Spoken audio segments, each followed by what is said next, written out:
Welcome to episode 2 of this season of Catching Up with Evo GK. This week's guest is the phenomenal Jonathan Craig, who's the current first team goalkeeper coach for Sunderland women's team. This episode, we're going to hear all about the sacrifices that Jonathan made to chase his goalkeeping dream, how he learned to create his own chances through sheer hard work, the reality of pressure between the posts and how he's handled it, why setbacks shape his mindset more than the wins ever did, lessons on resilience, working hard, grafting, staying committed when others gave up, and also young keepers are going to learn from Jonathan's journey how you can turn dedication into opportunities. Anybody who's ever been told no, anybody who's worried about being told no, I can tell you Jonathan's been told no more times than you have. And he still got there because he gave everything and put himself into the right positions and created his own luck and his own opportunities to be showcased in order to get there. It's a phenomenal story. I hope you enjoy listening to it. This is Catching Up, and I'm Paul Banks.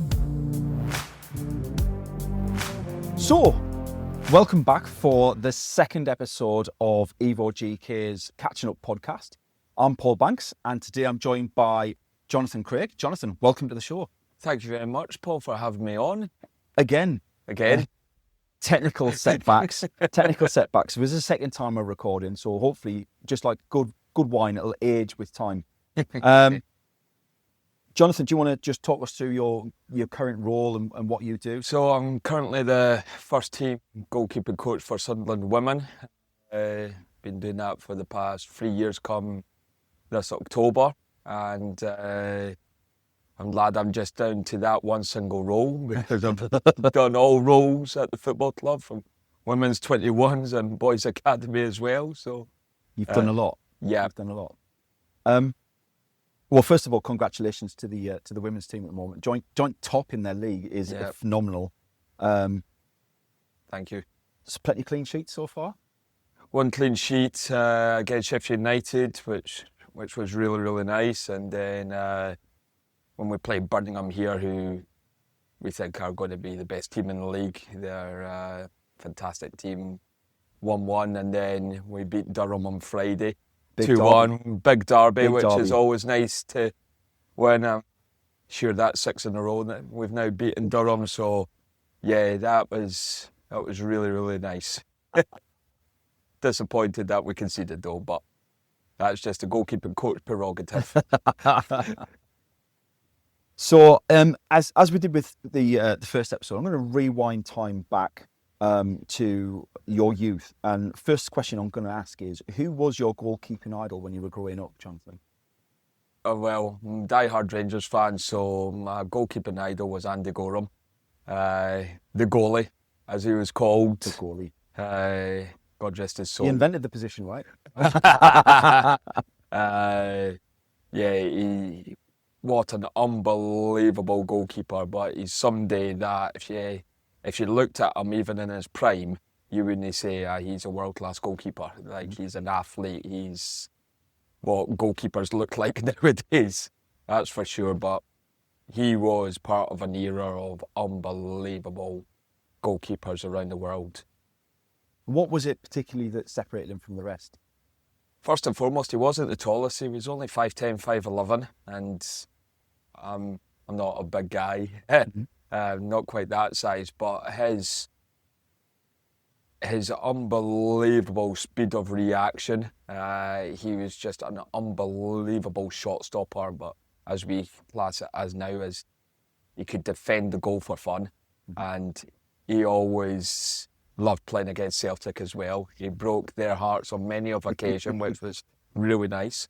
But yeah, it's just the way he defended the goal, and he was brave, and he was just unbelievable. So this was you as a young kid. Obviously, I would ask how you got involved in football, but growing up anywhere near Glasgow, it's pretty clear. Same as if you grew up in Sunderland or Newcastle, right? Yeah. It's all around you when you grew up. When did you first decide to get into football yourself, grassroots? Yeah, so you wouldn't believe this, but when I was born, I had zero hand to eye coordination. Mhm. I would wave there and be looking there. So that in itself, how I became a goalkeeper and how I become a professional goalkeeping coach is crazy to think. Yeah. But it was just something that happened at a family barbecue. We were playing rounders and somebody just hit the ball and I just went like that and got it. So yeah, I caught this ball and everybody was like, "Oh my word, Jonathan, where did that come from?" And then I started to watch a bit of football. It was something I wasn't really into, Paul, to be completely honest. But then my dad started to explain to me about football and what drew me to goalkeeping, most especially, was the tops and the gloves. I was like, well, they look so different from the rest of the 90s players. goalkeeper tops, right? Oh, tremendous. Tremendous. Best era for goalie tops ever. And yeah, I was just like, oh, quite fancy that. Not thinking or knowing exactly what a goalkeeper done, but seeing them just fly about and stopping the ball, I just thought, yeah, I fancy a bit of that because I was a wee bit crazy as a kid. And then I started to get into it, played with friends, and then I found out there was teams. And back in the early 90s, there was a newspaper called The Pink newspaper it was called. You got all the football scores on this newspaper from all the grassroots, and teams used to advertise. So let's just be clear for a lot of the audience that are watching along at home, right? Is we didn't have mobile phones. You were lucky if you had a landline, and you certainly didn't have the landline number for any clubs. So pink paper it was for everyone. Like, and you'd advertise, and you could have like bikes and all sorts of stuff in there, like all your second hand. It was eBay, Vinted, Jobs Market, Results, News, and football all in the same place, right? Yeah, big time. and we obviously had teletext, but God, now showing our age. But yeah, there was a team advertised, Tynecastle Boys Club, and my dad spoke to the manager, went along, and they took me on because I was a very, very good shot stopper. And you were the only one daft enough to stand behind the sticks, right? Yeah, most definitely. So yeah, to get involved with Tynecastle at the age of 15 was brilliant. But up until then, I was just playing with my mates. So you'd never even kicked a ball professionally until you were, well, semi-professionally, grassroots professionally. Yeah, until you were 15. 15. And do you play a lot in the streets as well, though, right? Like that's pretty much everything, isn't it? Where I was living at the time, with my mum and dad, there was a wee park, and we called it the Top Park, and it was like a triangle. And every night during the summer, we would be out there until it was dark at 10 o'clock. Until your mum's shouting. Yeah. That is exactly it. And then even during the winter time, we would just be out there all the time. But yeah, I just took such a love to it.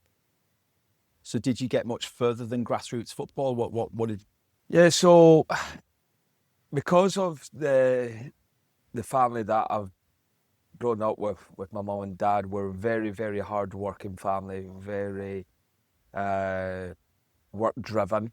And my dad constantly talked about, extra training. So we found the club Edinburgh City under 18s. It was only 15, but they trained on a different night from Tynecastle.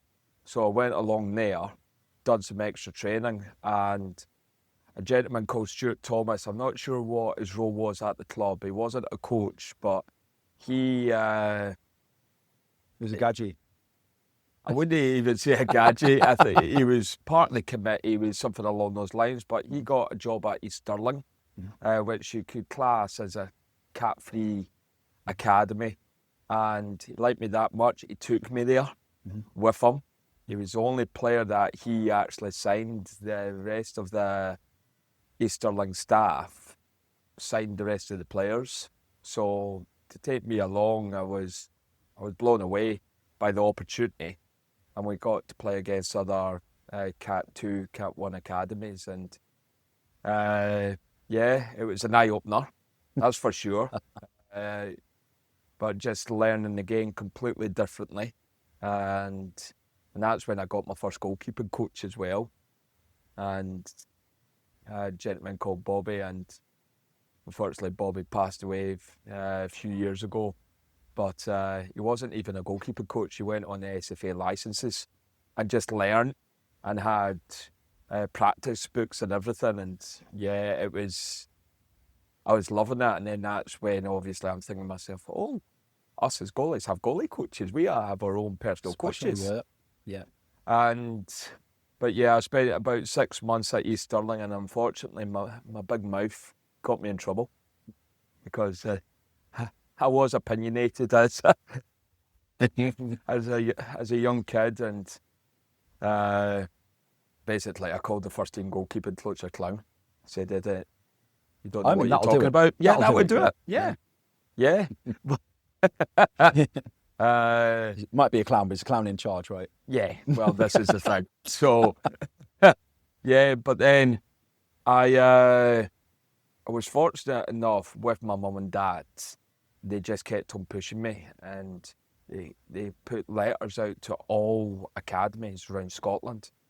And Dunfermline came back and said, yeah, we'll take you in on trial. And I was there for about 6 months, and just wasn't to be. Basically too small. But never stopped me from thinking, right, I want a career in football.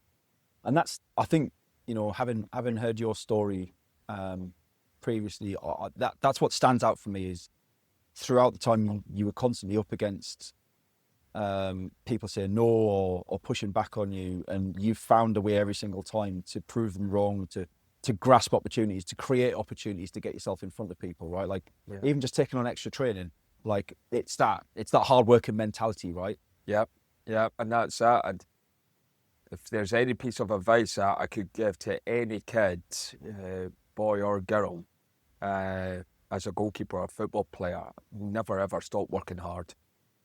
Like, talent can get you far, but hard work can really push you to the really, really top level.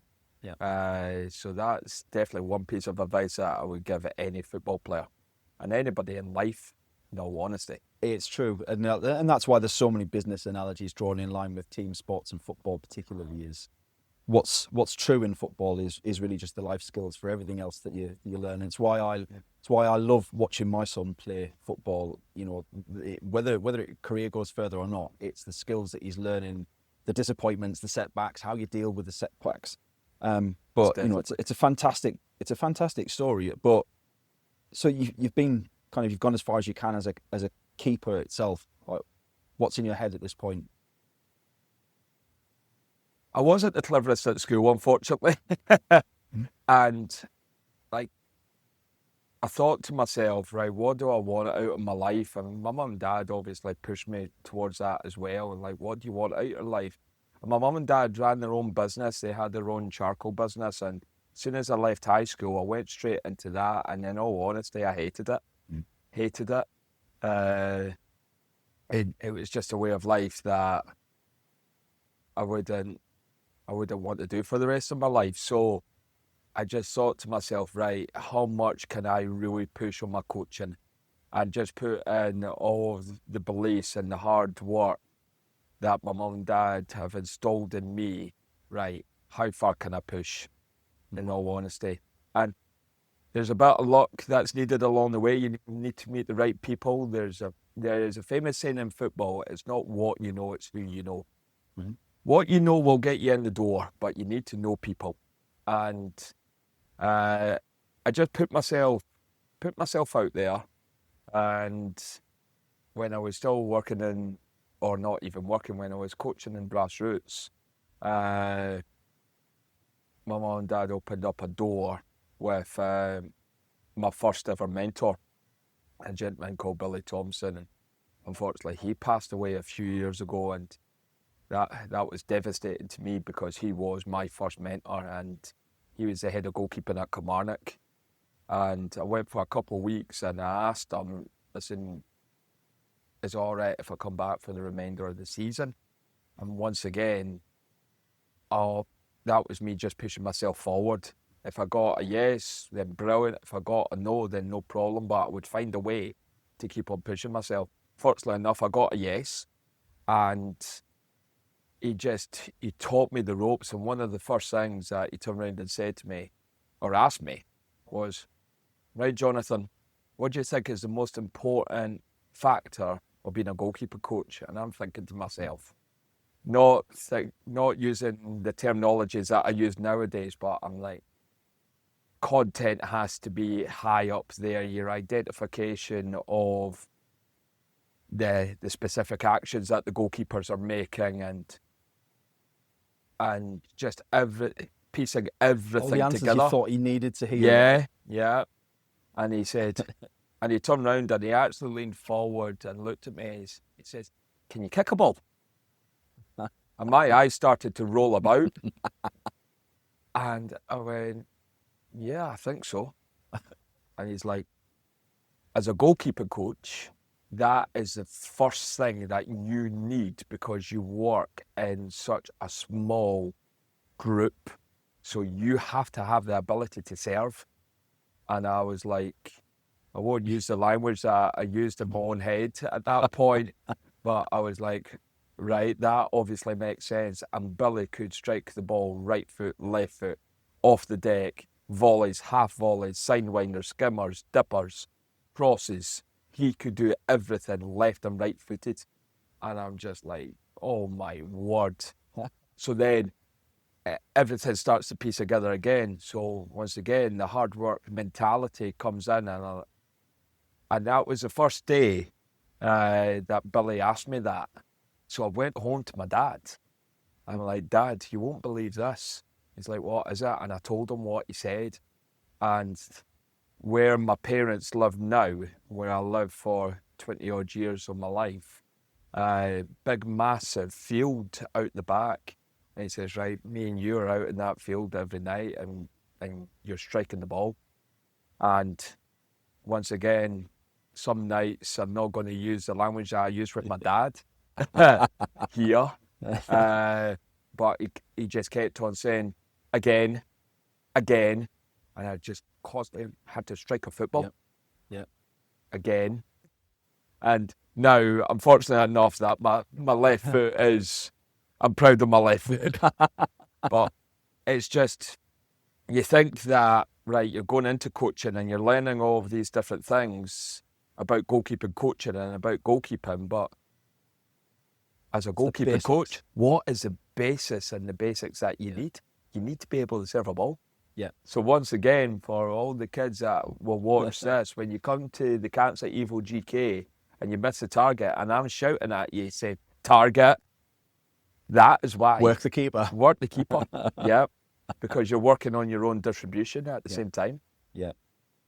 It's interesting though, because I'll bet there's a lot of people out there who put a lot of thought into, well, if I'm going to be a footballer, I need to be able to, it's not just about being able to save the goals, and I drill it into my son, you've got to do the passes, you've got to be passing across the floor, you've got to be able to receive the ball, you've got to be able to stop the ball. And, he's only 7, but like, I feel him rolling his eyes every time I say, we're going to do passing. I was like, "Oh, Dad, I want to do the exciting stuff." Yeah. But how many people actually sit there and think about the time served coaches that are out there, the goalkeeper coaches that are out there? And like, you're right, like it's every role has its basics, and if you're prepared to do the hard work and push yourself through that, then as you said before, there's a certain amount of talent in there, but actually it's also about that 10,000 attempts make perfect, right? And 100,000 make you even better. So why stop? You've got to keep going.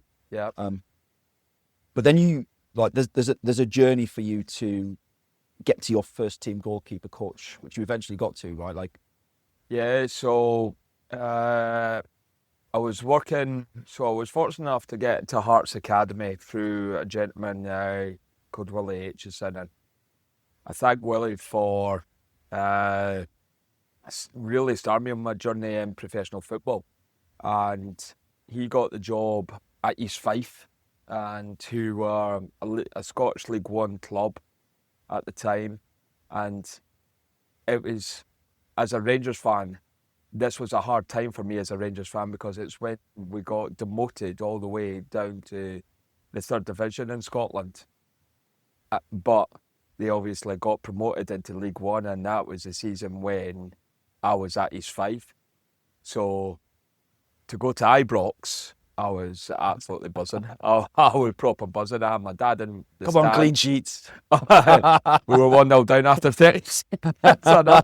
There's a picture of me sat like that with a stern face. I'm like, for God's sake. But yeah, because we were going full time, and the owner at the time just chucked money at it with no thought process about what it was going to look like. Back when you could, right? Yeah, yeah. But back when it was about how rich is your owner. Yeah. So, he brought me in, and I think I was only 28, 29 years old. And I'm now at Hearts Academy. I'm doing Hearts. I'm working with international football players at Hearts. I'm working with top level kids as well, to then get that opportunity and to go in and work with a goalkeeper called Mikey Andrews. And Mikey was a Scotland under 21 goalkeeper, and brilliant pedigree, and worked with 2 other goalies as well. And it was an eye-opener to see how it was all going to work and how it all got pieced together. Unfortunately, the time there got cut short. Unfortunately, Willie lost his job, and his entire staff went with him. And that's football. Yep. That's football. It's You're ruthless. just like, it happens. But then what's next? Because I was still at Hearts. I was still working at Hearts, which was fine. But having other things on top of that, it was a time that, right, I've came out of first team football, I'm back into academy football full time, and it was a point in my career that I thought, right, how can I push again? What's next? What's next Yeah. for Jonathan Prague? So, and it just kept on pushing and kept on pushing at Hearts. Attained my first goalkeeping senior licence when I was there, and it made me fully qualified at that point. And I'm like, right, push again, never stand still. And it was, yeah. There was a Thanks. point where you volunteered, right, to go warm keepers up to get noticed, right? Yeah, when I first went into Hearts, and I went from 1 day a week or 1 night a week to 2 nights a week, to then 2 nights plus a game on a Sunday, and then I pushed myself forward again to try and come in full time. However, I got told I was in for 2 weeks, and I got given all the kit. I was buzzing. My mum was buzzing, because my mum's side of the family all Hearts fans, so it made them very proud. Yeah. But then I got pulled aside by the academy manager, John Murray, saying, right, unfortunately, circumstances at the top have changed. We can't take you on because Stevie Banks is dropping down to under 19s in academy. And that was the year of Mad Vlad Romanov. Crazy. And but Willie turned around and said to me, I'll be in touch in 2 weeks. And it was 2 weeks to that day that, he called me, and then he got me in, and then everything started to really, really build. And I asked John if I could come in to shadow Banksy with the 19s. And I got backing from mum and dad saying, we'll back you financially, we'll take care of everything and whatnot. And once again, amazing parents, just to back me as much as they have. But then, as I say, things just started to build. And unfortunately for Banksy, he hurt his knee and he couldn't take training anymore. So I ended up taking the under 19s. Yeah, straight in. I Yeah. ended up taking the 19s, Mhm. full time, reserves. Mhm. And as you say, all volunteer, not paid, in there 7 days a week. And between doing 19s, reserves, academy, it was literally 7 days. Yeah. Because I was going from under 19s on a Friday, going watching under 9s and 10s on a Saturday, and then under 15s to 17s or 14s and 13s, 12s on a Sunday. It's a busy life. A great life though, great life. I would have never changed it. Mhm. So yeah, but people have just got to realise to make your name, especially in this game, you've got to sacrifice. Yeah. Got to sacrifice a lot. And personally and everything, when all my friends were going out and having a good time and drinking and meeting their girlfriends and their partners and whatnot, I was in the house. I was in the house. You come now? Jono, no, I've got a game tomorrow. And that's the sacrifice Yeah. that you make. Yeah. And then you started the road to Real Kashmir, right?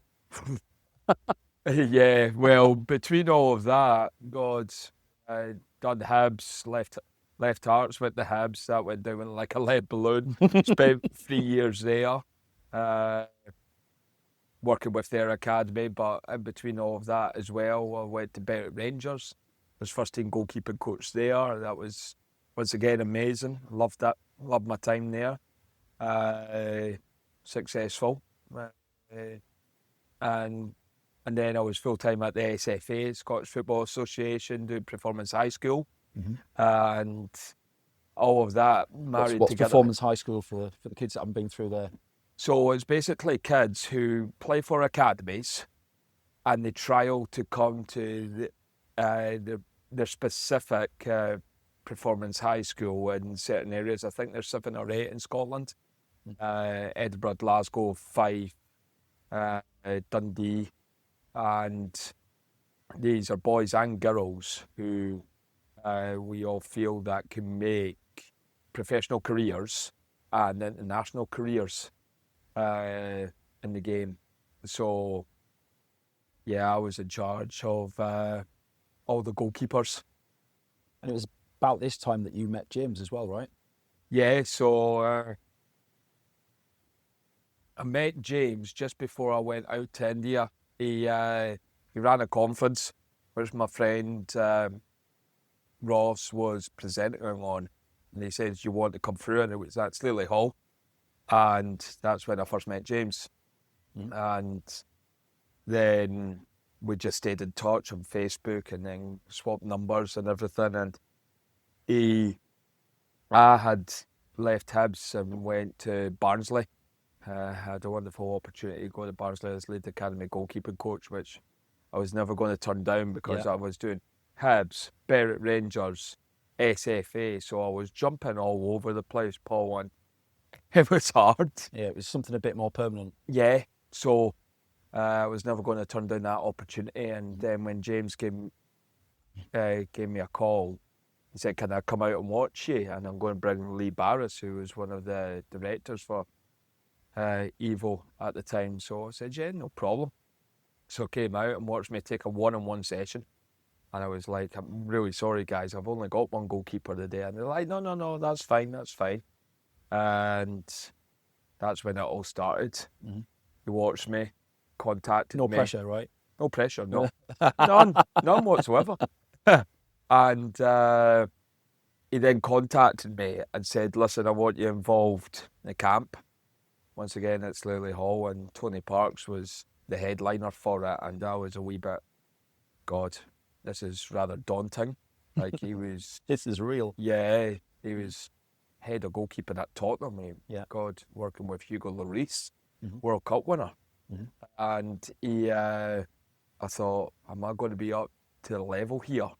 Like, I always back myself, but I thought, am I going to be up to the level here working with guys like him? And I'd said to James, "Listen, I'm flying out to India in a week's time." And he's like, "No, that's fine. We'll just see how you get on and whatnot." And Parksy gave me a glowing review, so I was buzzing. I was proper buzzing. Yeah. And Been now validated 7 by a years hero, later. right? Was that, sorry? Been validated by one of the legends, right? Oh, God, yeah. Yeah. And I was just like, wow. So now we're talking 7 years later. Yeah. Part of it, and looking at the way that has grown, I mean, dearie, it's just been unbelievable. And working with your Tony Parks at that point, your Yeah. Eric Steeles, your Jack Robertsons, Chris Williams, Wilco, God, Dave Watson, who we had Yeah. here previously. The list goes on. It does. It really The does. list goes on, and that's testament to James and what he's produced, and the level of coaches that he's brought in, and even the support staff. Unbelievable. Top So in the coaches. meantime, you're heading out to India. Why? Well, like, how do you become a goalkeeper coach who's heading out to India? Because that's not something I would have heard anybody considering. So my time at Barnsley was coming to an end, and this is how fickle football is sometimes. And I got told after producing 2 England goalkeepers, and one of them who just recently left Manchester United.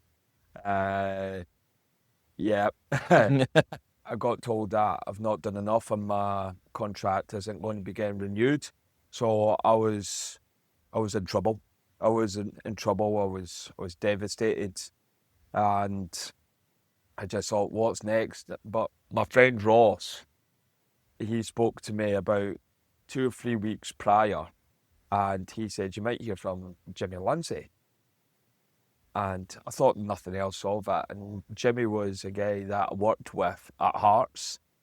And I tell you a funny story, Paul. After I got told this, I had to sort out a few things, and I missed a couple of days of work and whatnot. But then I went back in and I saw the club pastor at Barnsley, and I got on really, really well with him. And he says, oh, Jonathan, I've not seen you in a couple of days. And I explained why. And he says, it's all right if I say a prayer for you. And I said to him, Peter, I'm not a Catholic. I'm a Christian. And he said, no, it's absolutely fine. So we went into the prayer room. And the first thing that he said to God, he says, please open lots of doors for this fantastic young man. That night, Jimmy called me. And I was just like, oh my God, this is just crazy. It's crazy how this has happened. And the manager for Real Cashmere is a gentleman called David Robertson, who is a Rangers legend. And Jimmy said, it's David Robertson who's the manager. I'm like, well, ex-left back, Rangers left back, David Robertson. And he's like, yep, that's the gaffer. I was like, wow. And I asked him about the role, and he says, yeah, it's first-team goalkeeping coach. And so I travelled back to Scotland to have a conversation with David and Jimmy. And one of the first things that David turned around and said to me, he says, have you seen the documentary? I'm like, documentary? And he's like, yeah, and we're making a second part as well when we go back out there. So if you decide to come, you'll be in it. Mm-hmm. And I'm like, no. And he says, I recommend you watching this documentary. So had the conversation. There was no money discussed right away. And then I'm heading back to the train station in Dundee. And Jimmy called me and says, what do you think? And I'm like, listen, it all sounds really, really good. Sounds great. And also, when I was going to the venue, when I was meeting them, I got confirmation that I'd just passed my UEFA goalkeeping licence. So I was thinking to myself, few extra zeros on the end of on my wage on my contract. But this is your prime, right? Like you've produced in England goalkeepers at this point in time. Like this is, why not? Yeah, something different, new culture. Could I be successful? Because touch wood, everywhere where I went, I have produced, and it's not arrogance. I've got the records to prove it. Yeah. Because I just believe in myself, but I've always stayed humble. I'll never ever forget where I've came from and the people who've helped me get to where I am. So that's another life lesson, always be humble. But but when Jimmy came back with the offer, I was like, no chance. I'm not coming out to India for that. Absolutely no chance. And there was a bit of toing and froing, and they eventually came back with an offer that I obviously accepted. And I spoke to a few professional friends as well, and they said, you imagine how good that's going to look on a CV, that you're going completely outside your comfort zone, you're going out there. But what I didn't know at the time was that about Real Kashmir is it's the most militarized zone on the planet. It's right in between India and Pakistan, so there's killings, there's bombings, there's no Wi-Fi, there's no phone service. Good job you put those zeros on the end, right? Oh yeah.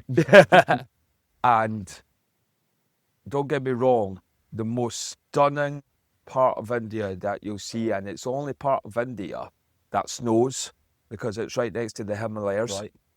So you could imagine the scenery Yeah. every day, but you're looking at the poverty, and like we've had games cancelled, we couldn't come back to Kashmir right away because of all the violence that was going on. And then when we eventually went back after the longest pre-season in history, about 4 months, pre-season should be a maximum of 2, if that. Yeah. We got back and we weren't allowed to train at our stadium. We had to be in isolation behind basically closed doors. So we went to a local high school. I had to start training at 6:30 in the morning, and we had to be back at the club hotel by 8:30. Yep. So we're now going back to a hotel without any Wi-Fi, without any internet. For the entire day. For the entire day. And you're just, when you talk about mental strength, like you can deal with, if you can deal with that, you can deal with anything. And yeah. You've got like armed guards taking you to stadiums and stuff. Yeah, I have my own bodyguard. It was quite funny when I came back after my first season out there. I'd done a podcast, and one of the presenters asked me, right, what's the difference between Kashmir and where you live in Scotland? And I said to him, so where I live in Scotland, in Dalkeith, we just go to the local shop, we buy our groceries, we go up to the cashier, we pay our money, and they're like, is it not like that in Kashmir? And I'm like, no, well, there was a wee local shop just down the road, the only one, called the Kashmir Mart, and yeah, you go pick up your groceries or get whatever you want to get, your box of pop and your crisps and whatnot, and you stand at the cashier and somebody walks in with an AK-47 strapped around their shoulders. Nobody bats an eye. And that was a way of life that I had to understand. So when I watched the documentary, I'm thinking, hell am I seriously considering going to this place? I just mentally prepared myself for this is what it'll look like, and you have to be ready for it because you've made this choice. You've made this choice in your life. So, and to be fair, I would never have changed that again for the world. It sounds like an experience of kind of culture and just being outside of what any of us would consider normal, but I bet that has its own benefits as well in terms of a reset for yourself. And obviously COVID happened while you were out there as well, right? Yeah, it made me a better man. It made me like I appreciate everybody in my family. I appreciate all my friends, but I didn't quite appreciate life as much until I went out there and I just saw, as I said, the poverty, how people lived. I'll never forget what I decided. What I wanted to do was I would get tons of old goalie gloves and just pictures, pieces of paper or whatnot, and I would get my goalies to sign them. And before every single home game, I would pick out a kid in the stand and I would give them the gloves or the piece of paper with the signatures on it. And I just thought, that's just going to give a wee bit back to these people. And I'm a passionate man, like I'm crazy, right, when it comes to football. And they would see that passion in me. I celebrate every goal like I've scored it myself. Or every save. Or every save, yeah, well and truly. And it was just to bring a bit of happiness to these kids' lives as well. And But you've got to think about the future as well, right? Like, you want your next goalkeeper to turn up at some point, and if no kids are, that all they're bothered about is watching the football, not actually taking part in it, then what have you got? 100%. So, it made me a better human being than I already was. And yeah, as you mentioned, COVID. Wow. 47 days, Paul. 47 days. Myself, David, and David's wife had flew out a week earlier, so that went down like a lead balloon when we were stuck there. So she was stuck out there. Assistant manager, Jimmy. We had 6 or 7 foreign players, and 2 of them were British, Callum Higginbottom and Mason Robertson, who was David's son. And we had the African guys out there as well, and we were stuck 47 days. That was just one of the toughest times of my entire life, because I'm thousands and thousands of miles away from my mum and dad. I don't know why we can't get back. And with David being so much of a celebrity, people knowing who he is, he'd done interviews, he'd done so much, it was in the newspapers, and just trying to get us back. Yeah. And when we did, we had to drive in a wee van full of our kit, and took about 14 hours to get to a place called Jammu. But part of the journey was on a road where it was just a mountain on the side. No barriers on this side. I swear to God. James Bond, right? Oh, yeah. I swear to God, my head was like this for the entire journey. And every time I looked up, I got squeamish, and I felt like I was going to be sick, because of you've just got that on the side. If any rocks came down, I wouldn't be sat here right now. This is a lad who grew up with stone's throw from the Highlands, right? And this is real. These are real mountains. Yeah. So I was just like, oh my God, this is crazy.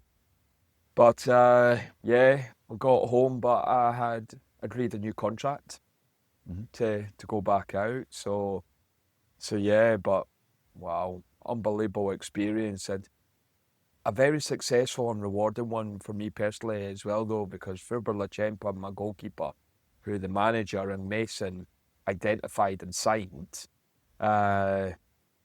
he had an unbelievable season. Got an I-League team of the season, got an overall team of the season between I-League and ISL, and he won overall Indian Player of the Year. Not just goalkeeper, right? Not just goalkeeper, player. And I was just like, oh my God, this is crazy. And I still speak to him to this day, and he was just an unbelievable goalkeeper that could kick the legs of himself, was brilliant in the air, coming for crosses, but he was an unbelievable shot stopper.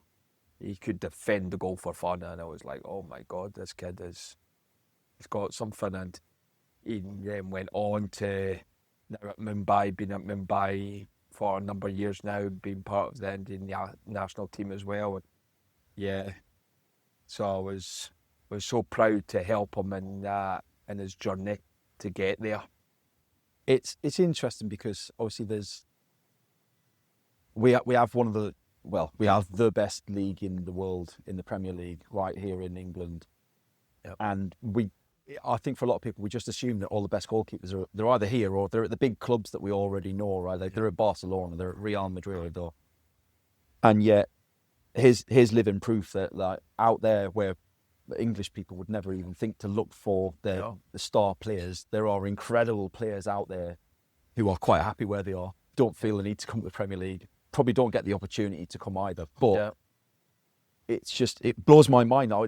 I wonder how many amazing players are out there in different countries around the world that we'll never even hear about, could blow the socks off some of the players that we know and love. Yeah, amazing. It's unbelievable. And then to top all that off, you did eventually make it home.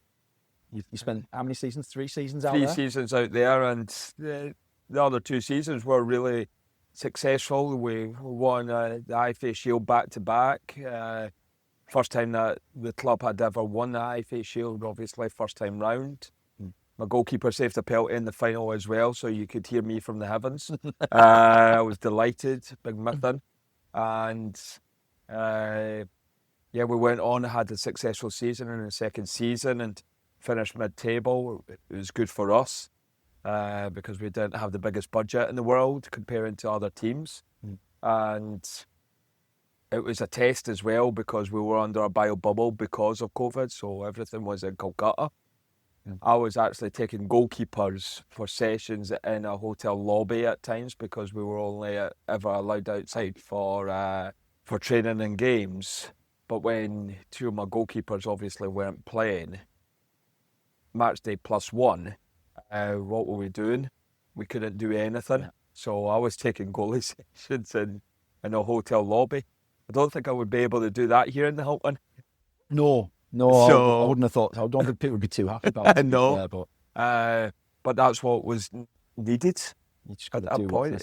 You just had to do what was needed, and then we tried to make a big push for it in the 3rd season, signed some really, really top quality players, retained the IFA Shield again, scored the equaliser in stoppage time.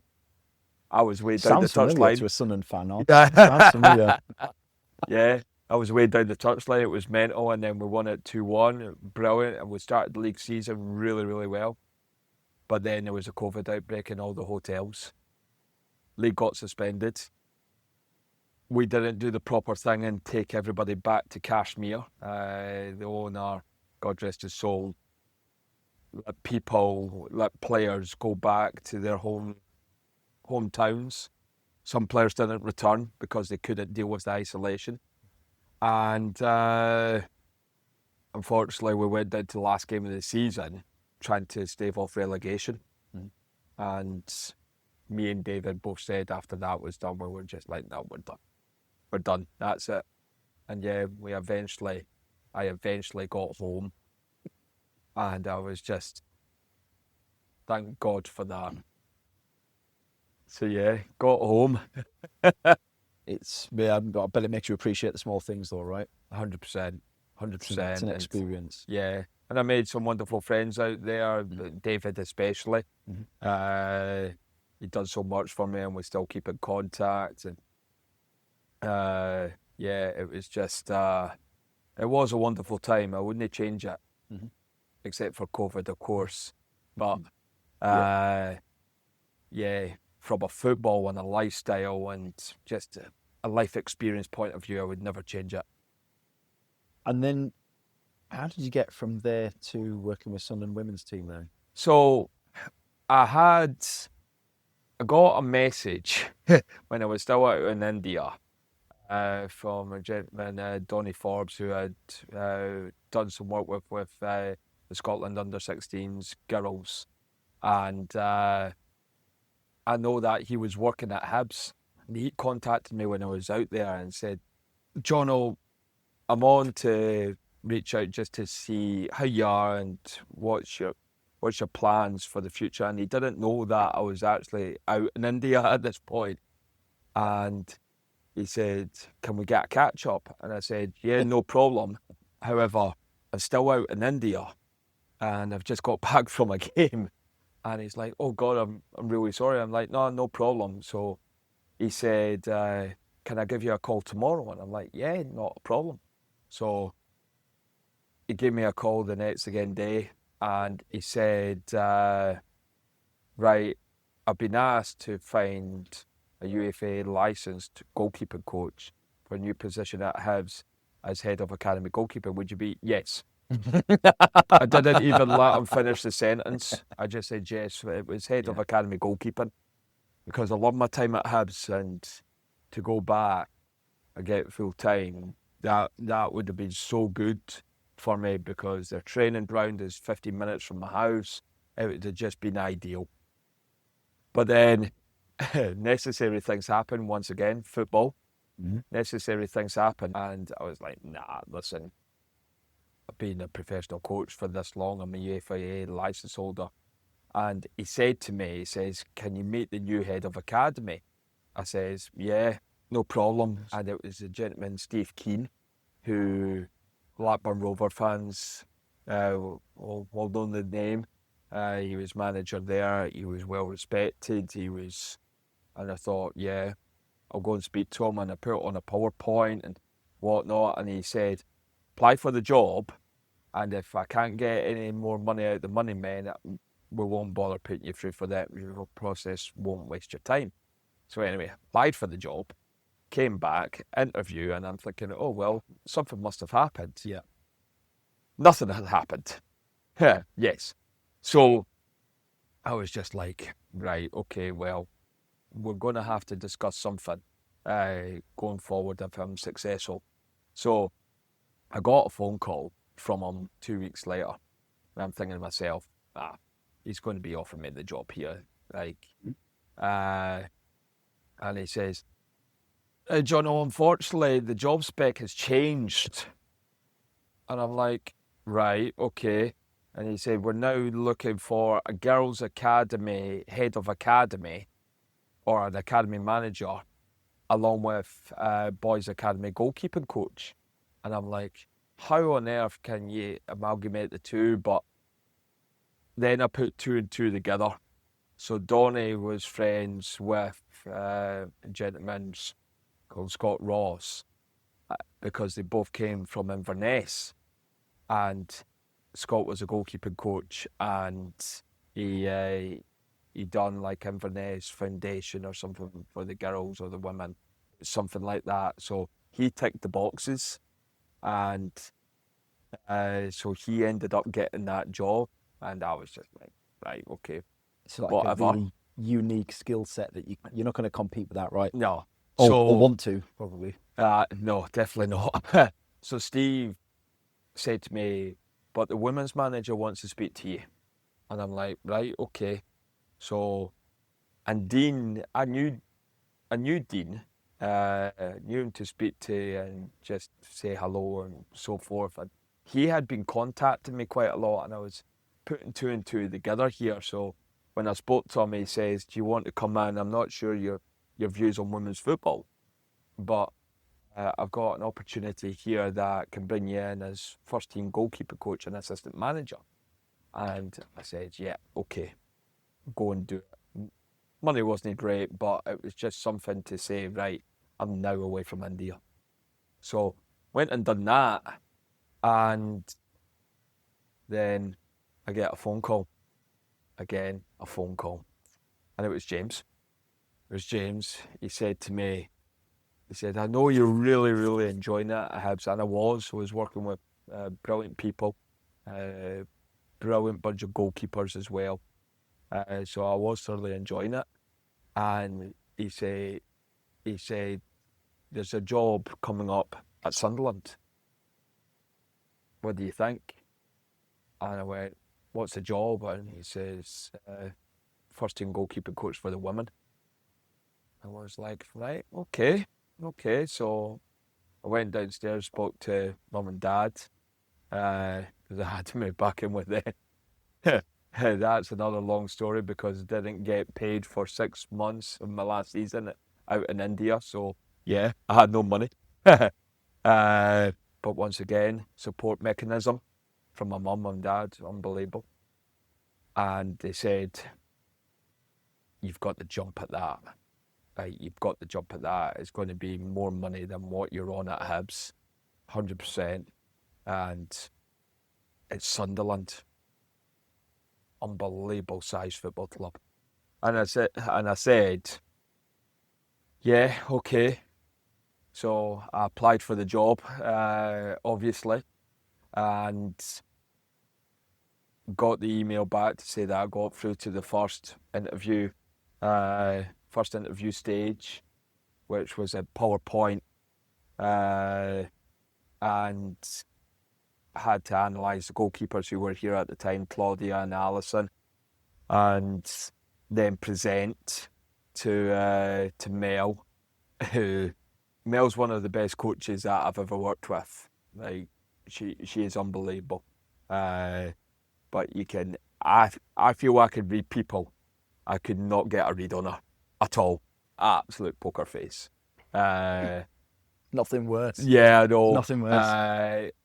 And I said that to her after I got the job. I was like, Mel, I think I was trying to read you, but I couldn't get anything out of you. And went through that process. And when I got home, my dad said to me, how do you think it went? And I'm like, yeah, I think I went into really good detail. I showed my knowledge, showed my experience. And then there was a second part to the interview, and I'm like, oh my word.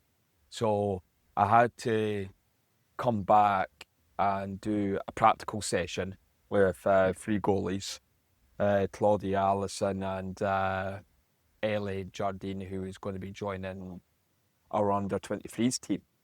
But I had a game for Hibs that same night as well. So I've had to come here. Had to come here. Fair drive. Deliver a session.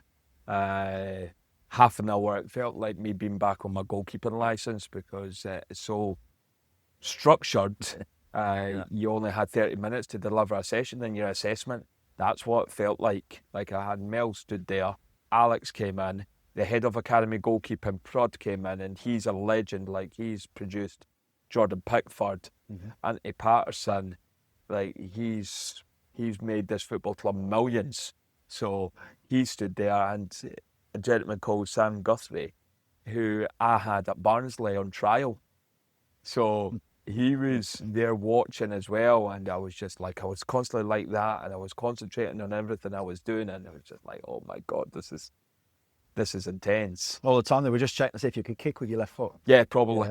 Yeah, more than likely. Aye. But then I finished up and they were like, what do you think? And I'm like, yeah. And I spoke about the goalies and whatnot. And then I don't drive, so I got the train here, and Ian picked me up from the train station to drop me off both times. So that's how good of a friend he is. What a guy. But then I went back to the train station, train straight into Edinburgh, and I had to say to Mum and Dad, can you come and pick up this? No, that was after the first interview. I needed them to pick up my suit and give me my kit. But yeah, I had to get changed in the academy in my Hibs tracksuit and then go to the game. And all in this time thinking, I'm watching the game, but I'm thinking, Tell us why. Yeah. But I'm a professional, so I had to concentrate on the game.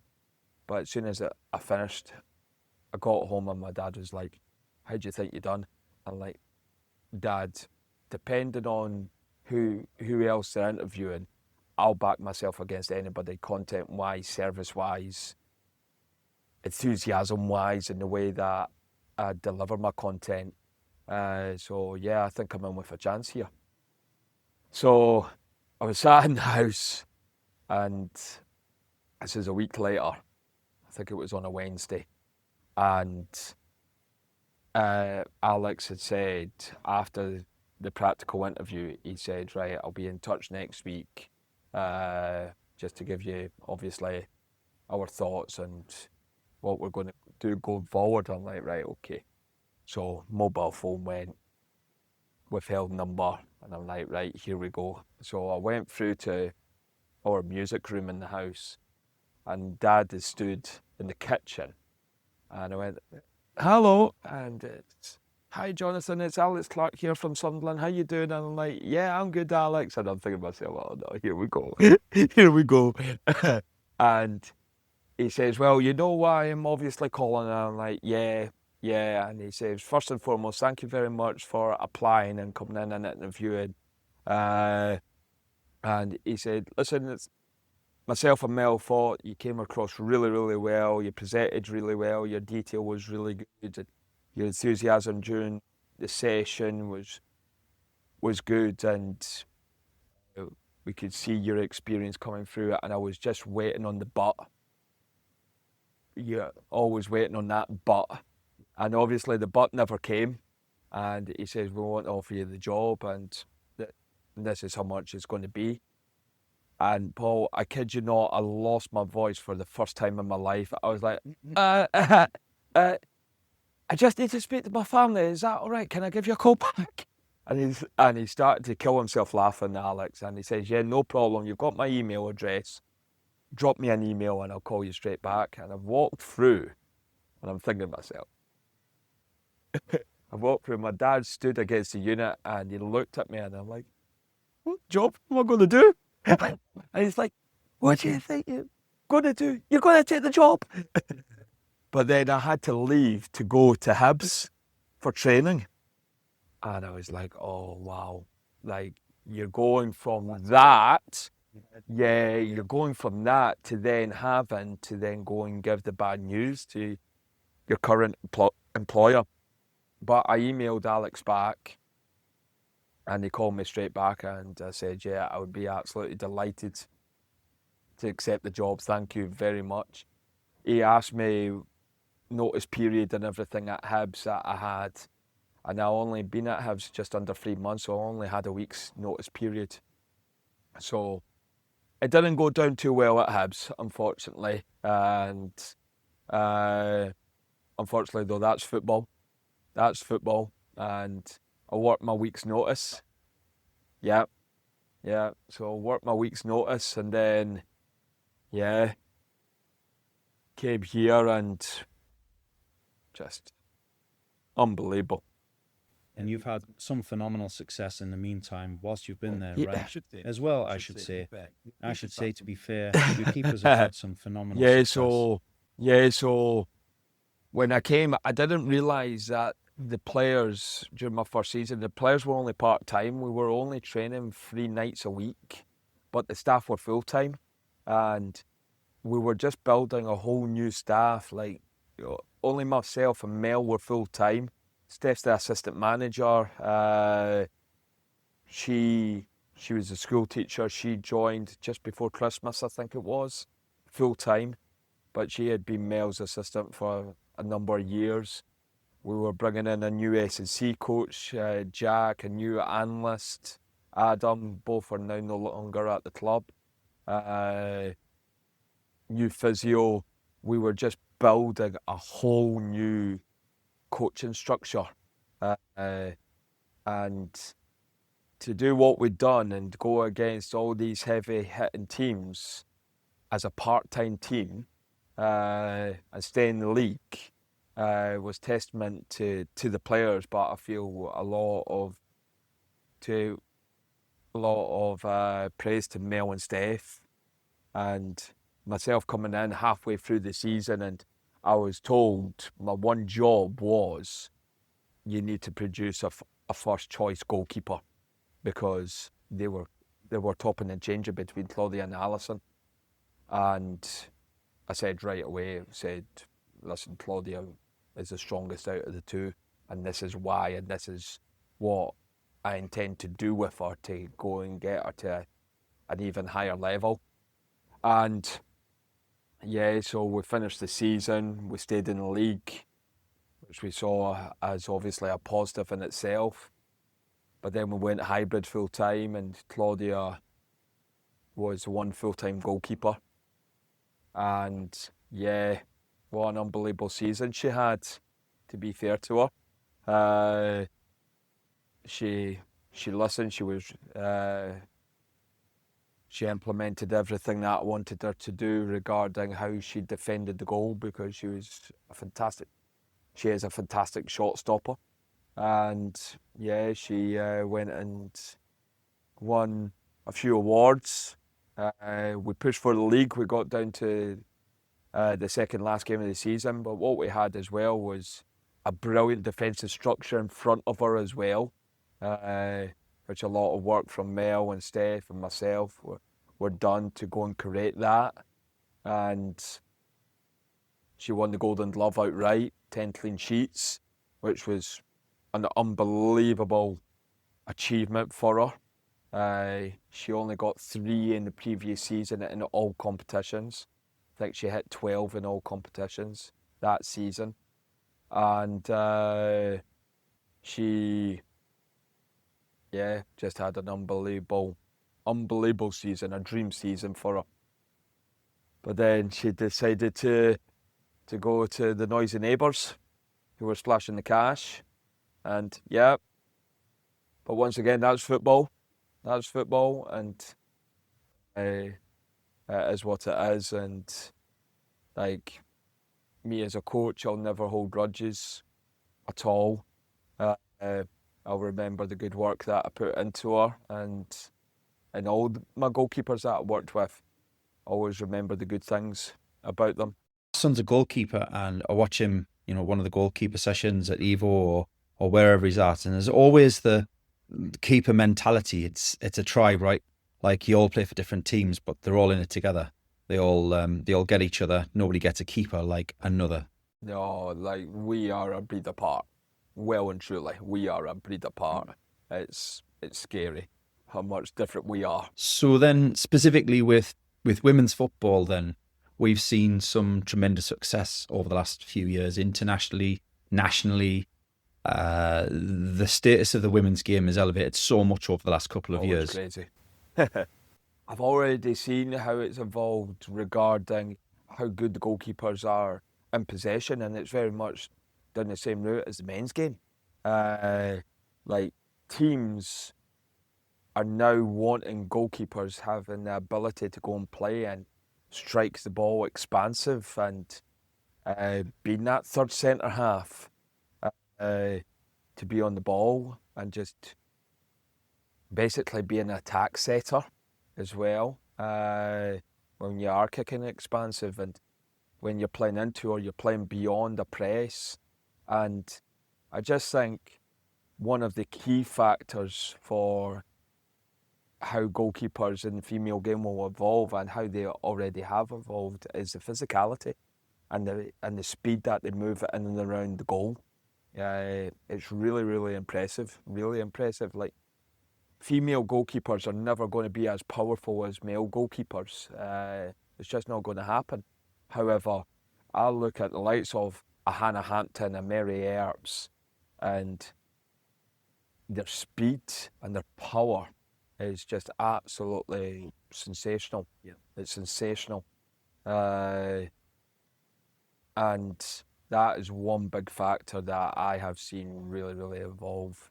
And that's testament to S&C coaches, sports science, and what they're putting in the gym, and then us as goalkeeping coaches, what we are doing to make them as good as movers as what they are. So yeah, that's the biggest factor for me, the physicality and the speed. Okay, so we're coming to the end of the episode. There's a few questions I want to get in, but I just think we've kind of covered your journey, but now I'm thinking in terms of young keepers who are watching this, the parents of keepers who are watching this, what advice would you give to the parents of young keepers who are just kind of in the early stages of their grassroots football? What can they do? Support them, constantly support them,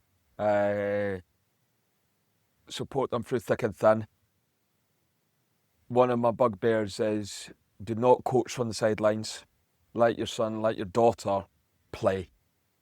Because I'll tell you a very funny story. My dad used to do that to me, and my manager at this point actually said to him, John, get up that hill, let the boy play. Let your child play. Let them make mistakes. Let them learn from it. Don't be too harsh on them. As I say, be that supportive mechanism for them, because especially for goalkeepers, there's going to be times where it's going to hurt. Conceding goals, getting hit when you go into a 50-50. So constantly support them any way that you can, most definitely. And reach out to people, reach out to other coaches, other clubs. What we've got now at Evo GK is something that I never had as a kid, talking about development centres. There was one in Gateshead, I run one here in Sunderland, and there is major support for young keepers nowadays, especially here in the northeast. So tap into that as well, just to give your sons and your daughters every opportunity. But yeah, support them constantly. I think it's great advice. What's the toughest challenge young goalkeepers face right now, in your opinion? How they deal with setbacks. Because young kids nowadays, I see it a lot.